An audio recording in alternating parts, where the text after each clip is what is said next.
With ClearKey, you can get some very realistic virtual sets. Note how the shadow plays on the virtual background, and you can see realistically through the out-of-focus object edges and glass of water.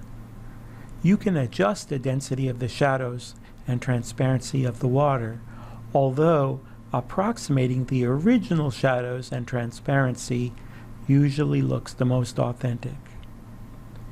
This setting is ideal for making virtual sets look real and for proper reproduction of eyeglasses and out-of-focus objects. Here's how to do it.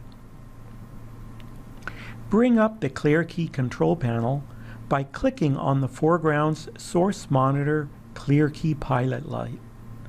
This will bring up the ClearKey control panel. Drag the color picker onto an area of that source's chromakey backing that's well lit and the coloring is saturated. ClearKey will make a default key with a clear background. Bring the mask contrast down to about 30 and then increase the mask brightness until the foreground object is opaque again. You'll notice right away that the intensity of the new background is painted in with the same intensity as the green paint was on the backing. This gives the shadow's transparency effect, but makes the background look like it was painted on. And if the background has any texture, this will be reproduced in the background too. Adjust the spill control to remove all the green backlighting that may be falling on the objects. You can modify the algorithm to exclude yellows and cyans. These are colors that have green in them. Sometimes you want to show their green component because they represent flesh tones and the color of blue jeans. On flints, the source monitor image will show the raw source with green removed, so you can get a good idea of exactly when the image has become neutral. On mica or granite, you can see this color-processed raw image if you switch it into preview.